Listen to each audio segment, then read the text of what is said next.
जाटा महासभा का आयोजन करने वाले लोगों को, युवकों को और सभी साथियों को बहुत बहुत सराहनीय कदम है कि आपने इतना बड़ा सब लोग इकट्ठा किया है, एक साथ लाए।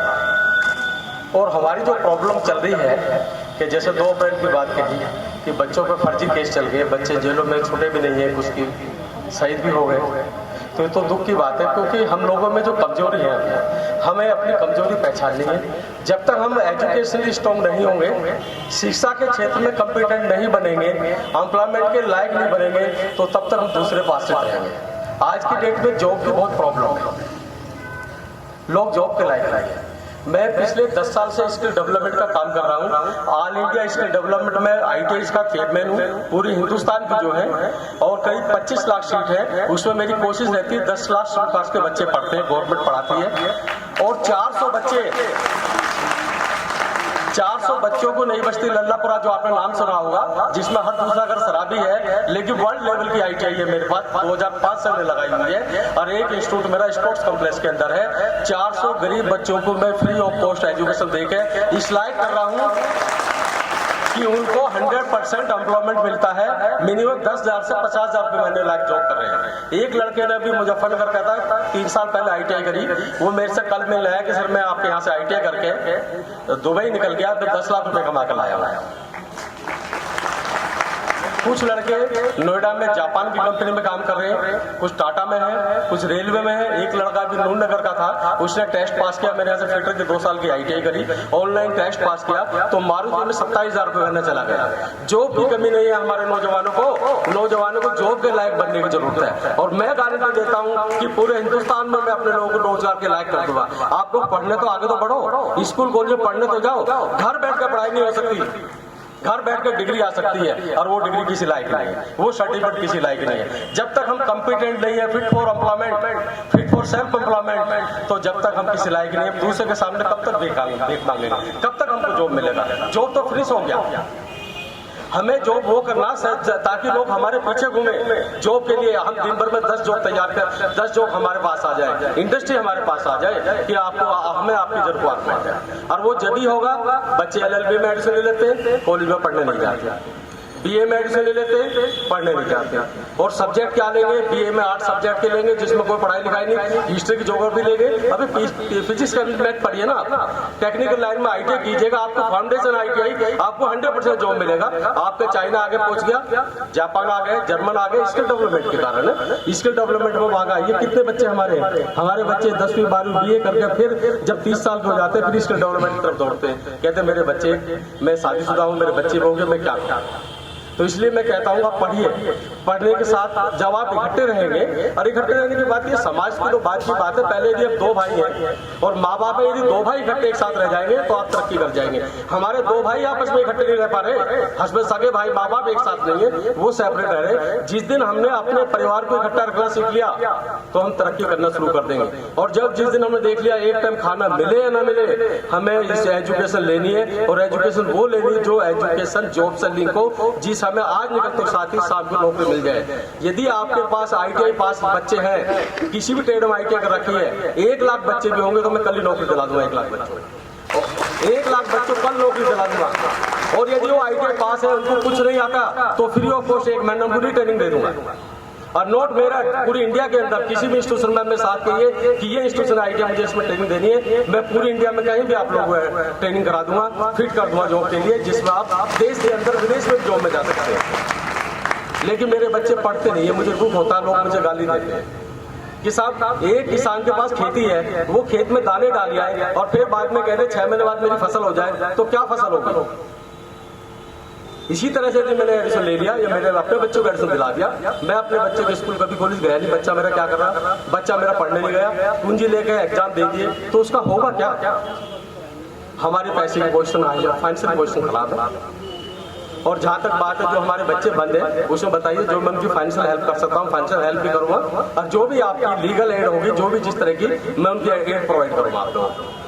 मैं गवर्नमेंट के साथ रहता हूँ, जो गवर्नमेंट काम करती है मैं हमेशा कहता हूँ आप ये कर रहे हैं, आप थोड़ा आगे कीजिएगा, हमें सपोर्ट कीजिएगा। क्योंकि हम अभी खड़े नहीं हुए, हम लड़ नहीं सकते, हमें सपोर्ट की जरूरत है। और सपोर्ट की है, पहले हम खुद तो खड़े होना सीख जाए, हम पढ़ेंगे लिखेंगे कामयाब हो जाएंगे। क्योंकि गांव में यदि आपके पास लैंड नहीं है तो मजदूरी करने का कोई फायदा नहीं, वहाँ 100 रुपये मजदूरी मिलनी है, शहर में आपको 400 रुपये मिलेंगे। तो इसलिए स्किल डेवलपमेंट के काम में आइए, हुनरमंद बनिए। आपको यदि कार चलानी आती है तो और कार की रिपेयर करनी आती है तो आपको 20,000 रुपये का जॉब मिल जाएगा। मोटर खोलना बांधना आता है, आपको मोटर की रिपेयर आती है, एयर कंडीशन की रिपेयर आती है आपको, आप उसमें आगे बढ़िएगा, विदेश बाहर जाइएगा। और आपको आजकल तो बिजनेस करना सबसे आसान है, सर्विस सेक्टर, जहाँ पर आपको अपने पैसे के खर्च की जरूरत है, आपका हुनर चाहिए। हुनर जब आएगा जब आप अपनी मेहनत करोगे, 4-5 साल लगोगे, मेहनत कीजिएगा और डेवलपमेंट कीजिए। जब ये खाली मत बैठिए, एक दूसरे को बुराई मत देखो, बुराई अपने आप देखो, मेरी बुराई क्या है, मेरे अंदर बुराई क्या, मैं अपनी बुराई कैसे दूर करूँ। यदि अपने किसी साथी में बुराई देखने लगे, उससे झगड़ा हो जाएगा आपस में। और पढ़ना जरूरी है, कुछ भी हो जाए, आप लोगों को घर खाली नहीं बैठना। स्कूल कॉलेज में जितने बच्चे एडमिशन लेते हैं डेली पढ़ें, और कम से कम जो बच्चे अपने देखे आपके साथी होंगे, आपके घरों परिवार होंगे, जिन बच्चों ने 10th कर लिया है, यदि 12th करनी तो PCM से करें, और ग्रेजुएशन करनी तो PCM से करें, और नहीं तो इंडियन स्किल टेक का डिप्लोमा करें 2 ईयर्स का, 1 ईयर का, फिर पॉलिटेक्निक BTech करें, ताकि आप लोग जॉब के लायक हो जाएं। मैं थैंक यू, आपका इतना ही समय ले रहा हूँ। जय भीम साथियों, और सभी के लिए आप लोगों ने सुना, शुक्रिया। मोबाइल नंबर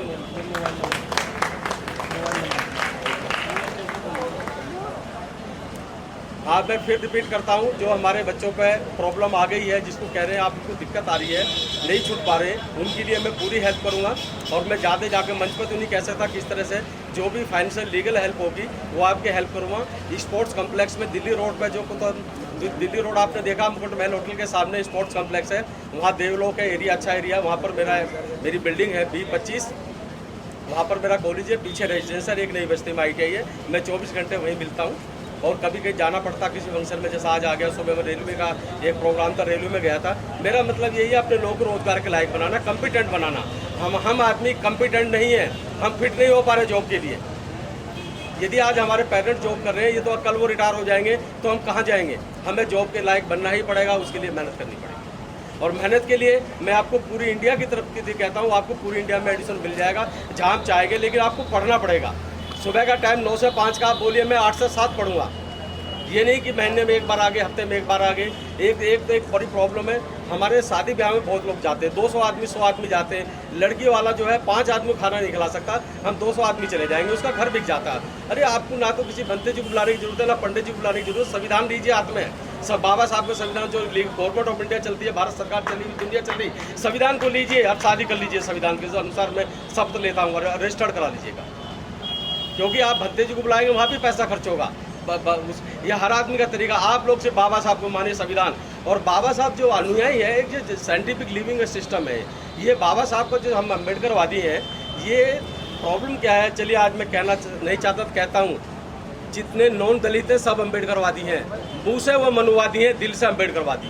और हम जितने भी दलित हैं, मुँह से अम्बेडकरवादी, वैसे मनुवादी हैं। हम सारे काम मनुवादी के करते हैं, सिर्फ दिल मुँह से हम अम्बेडकरवादी हैं। और जितने भी ब्राह्मण ठाकुर हैं, सब वो मुँह से कहते हैं मनुवादी हैं, बाकी दिल से अम्बेडकरवादी हैं। पढ़ना लिखना अपने बच्चों को पढ़ाएंगे, मकान बने ना बने, शादी में पैसा खर्च ना हो। हमारे यहाँ लोग शादी में पैसा खर्च करेंगे, पढ़ाई में पैसा खर्च करना बेवकूफ़ी समझते हैं।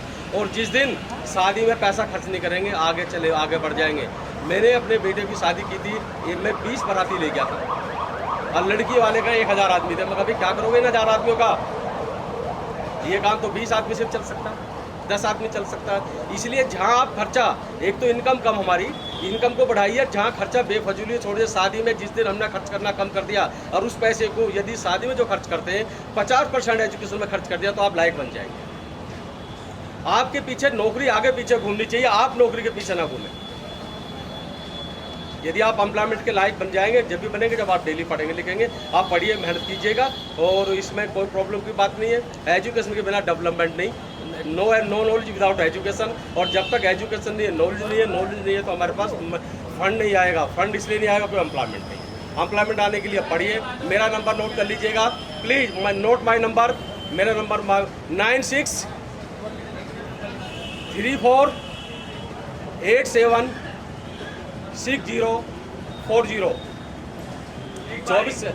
अगर आप चाहते हैं गरीब हर वंचित इंसान की आवाज आप तक पहुंचे, तो हमारे चैनल को सब्सक्राइब करें और बेल आइकन का बटन दबाना ना भूलें। देखते रहिए भोजन न्यूज।